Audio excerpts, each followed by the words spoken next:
Okay, so we're going to make a roasted veg mac and cheese. So the main thing for this is that we're looking at the sauce, and we're going to be making a roux based sauce to go with our pasta. And I've used some macaroni. It doesn't have to be macaroni, you can use other types of pasta if you wish. That's the macaroni though, and I've already roasted my vegetables. So on your ingredients you've got the vegetables that you can use.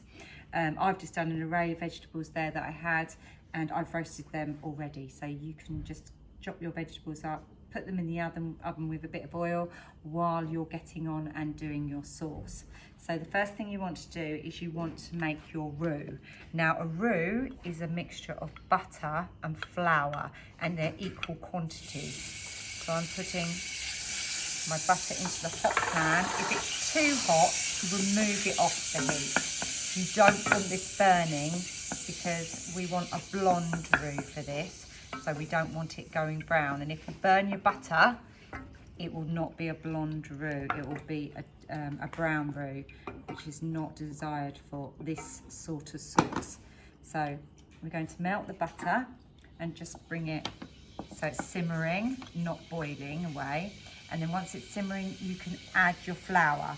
Now you can add your flour off the heat, stir that in, and then can you see it's coming together? And that is our roux, and that's how it should come together. Now you just put it back on the heat, and what you're going to do when you put it back on the heat is you're going to just cook that flour out. But again, as I said, we don't want that turning any colour. So if it starts turning the colour, you want to quickly remove that. You don't want it burning.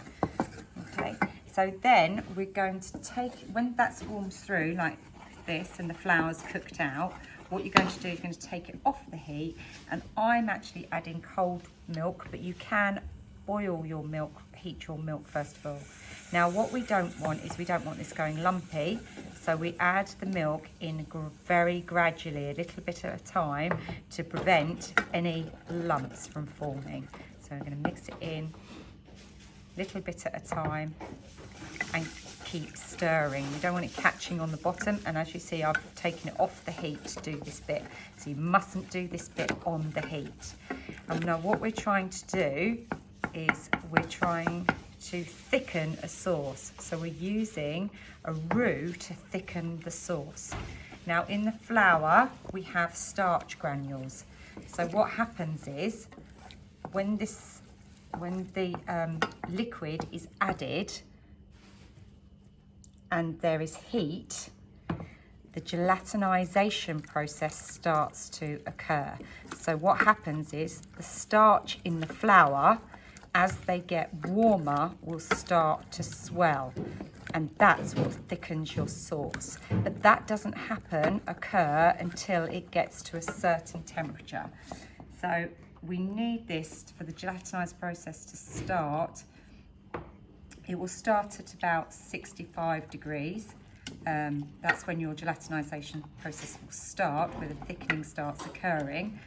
But the actual finished gelatinization will be at about a boiling temperature of about 100 degrees. So you need to be careful though that you don't want your sauce burning or catching at the bottom. So we do this off the heat first of all. And as you can see, I've got a nice smooth paste, and I'm just going to keep adding the liquid, the milk in this case, and then this is turning into a bechamel sauce, which is just a French terminology for a white sauce. You can use a roux to make a velouté sauce, which is where you use a stock. But we're just going to be making a white sauce here, so we're not going to be adding any stock into this. Once you get to this stage, you can add the rest of the liquid, and you will see that it's quite a runny consistency, more of like a pouring sauce. So we need this to thicken up with the gelatinization process. So this is when we put it back on the heat, and as you stir it, you need to stay here and you need to continually stir it. don't move away from the sauce while we have got it back on the heat. And what you might find is as you're stirring, you'll start to feel it catching on the bottom. That's because your gelatinization process is starting, and as it gets warmer, as I said before, the starch in the flour will start to swell, and as the sides of it burst open, that's when it starts to thicken the sauce. So we just put this on a high heat, and this process takes a little bit of time to thicken, but don't do anything else while this is thickening. It might take a little bit of time, but if you walk away and leave it, it could catch on the bottom, and then your sauce will get lumpy, or you'll get burnt bits on the bottom, and it's not going to be this desired effect that you need. And then once this has thickened into we're going to call this a coating sauce.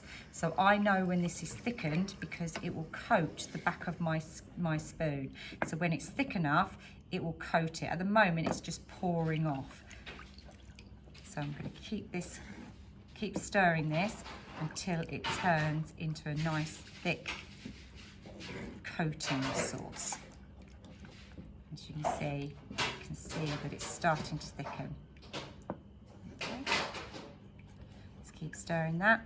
Once it has thickened, then I'm going to add some other flavoured ingredients in there. So I'm going to add some seasoning. I'm going to add salt and pepper, and I'm going to add a little bit of powdered mustard. You can add a Dijon mustard. This is an English mustard. If you want a milder flavour.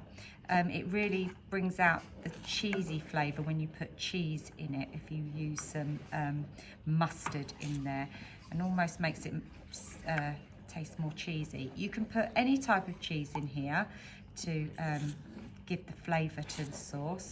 So you could use a Stilton if you wanted to. You could use any yellow cheeses, just to give that a nice taste. Now I can feel this starting to catch on the bottom, but as you can see now, that is a coating sauce because it coats the back of my spoon. So I'm just going to remove that from the heat. I'm going to add my,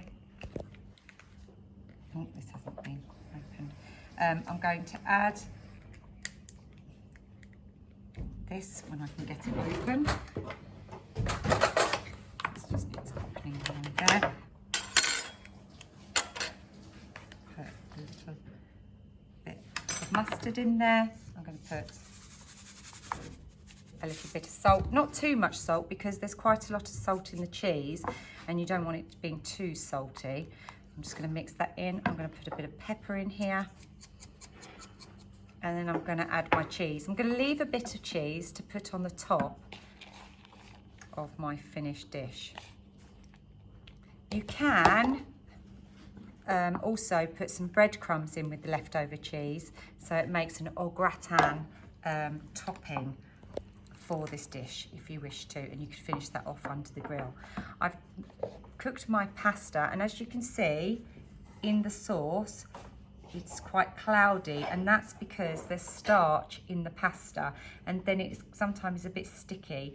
So what you might want to do is just, you could even pour some boiling water over it afterwards, just to get rid of that extra starch, but that's what happens, there's starch left in the remaining water. So I'm going to pop this into here so you can see what I'm doing. Pop that into there. I'm going to mix my pasta into my cheesy sauce. I'm then going to put this all together. I'm going to put my roasted vegetables on the bottom, like that. Spread those out on the bottom. And then I'm going to put my macaroni cheese onto the top, like so. Spread that out. And then I'm going to add this onto the top to help give it a bit more of a a browning on the top. So that will go nice and golden brown in the oven. And then if you want to just get a cloth, I've done what I've done, and just smarten up those sides just so it doesn't look untidy when you get that out of the oven. And then you can just finish that under the grill, or you can warm that up when you get home and just put it in the oven to warm up. I'll let you decide what you want to do. Okay, thank you.